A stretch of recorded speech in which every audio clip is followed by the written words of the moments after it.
सालार सितारा के ऊपर full time flirt करते हुए पाया गया है जब से वो सलमान के घर आया है। ऐसे ही उसने देखा कि कासिम का इंटरेस्ट सितारा के अंदर है और वो सितारा को पसंद करता है, तो वो जब भी इन दोनों को इकट्ठे देख लेता था तो फौरन जेलसी में आकर इनको अलग-अलग कर देता था और सितारा को गुस्सा करता था उसके ऊपर कि तुम क्यों इसके साथ खड़ी हो, ये जाओ कॉफ़ी बना के लाओ, ये वो।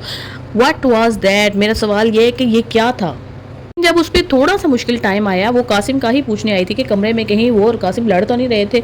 तो वो इतना, हाँ, वो बिल्कुल ठीक परेशान हुआ कि ये मेरे कमरे में क्यों आ गई? अगर किसी ने देख लिया तो क्या होगा? लेकिन जब लोगों ने देख लिया था तो वो डिफेंड कर सकता था भाई कि ये सिर्फ़ ये पूछने आई है, इसको किसी ने मिस इन्फॉर्म किया था कि कासिम मेरे से लड़ रहा है। लेकिन ना उसको बात समझ में आई, ना सितारा को समझ आई और सितारा ने निम्मी के कहने पर इतनी बड़ी बोंगी मार दी।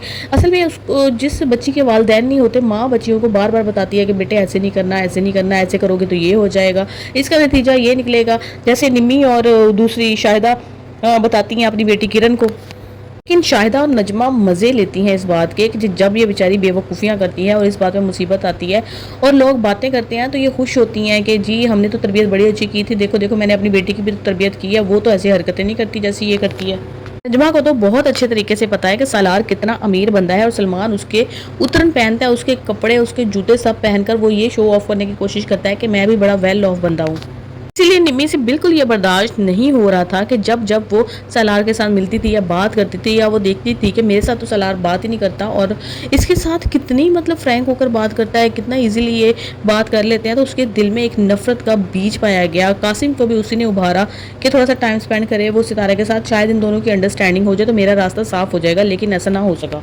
और यहाँ से आप अंदाज़ा लगा लें कि इंसान के ऊपर थोड़ा सा भी डिफ़िकल्ट टाइम जब आता है, थोड़ा सा तो भी, तो सबसे पहले मोहब्बत के दावेदार भाग जाते हैं। जिस तरह से कासिम भाग गया, पहले कैसे उसकी दादी जो थी वो मिन्नतें कर रही थी उसके मामू की, सितारा के मामू की, कि दे दें, ख़ानदान है, फलाना है, ढमकाना है, मुझे इनकार ना करना, मैं इनकार नहीं सुनूंगी, सुबह मुझे अपना फ़ैसला सुना देना।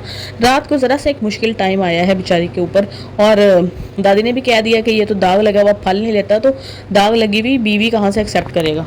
उधर सालार दुम दबा के भाग गया और इधर जो है ना वो कासिम भी, मुझे लगता है यही कि दुम दबा के भाग जाएगा, क्योंकि अब सारे खानदान को पता चल गया कि ये आधी रात को सालार के कमरे में पाई गई है। तो कौन कौन एक्सेप्ट करेगा इस तरह की लड़की को? कर भी लेगा तो कल को सारा इल्ज़ाम, सारी बातें उसको भी उसी तरह से फेस करनी पड़ेगी जैसे सितारा को। सालार ने तो मुंह सर लपेटा और चला गया अपने घर जाके बड़े एंजॉय करके, वो जो है ना डिनर खा रहा है, उसे कोई फिक्र नहीं है किसी किस्म की कि क्या मैं कर रही हूँ सितारे के साथ, या थोड़ा सा मुझे उसको सपोर्ट करना चाहिए था। नहीं, मुश्किल टाइम में सब लोग ऐसे ही साथ छोड़ जाते हैं जैसे सितारा का, पहले ही उसका बेचारी का वैसे कोई भी नहीं है और जो हैं वो भी अपने ही मकसद के लिए, उसको बदनाम करने के लिए उसके साथ लगे हुए हैं।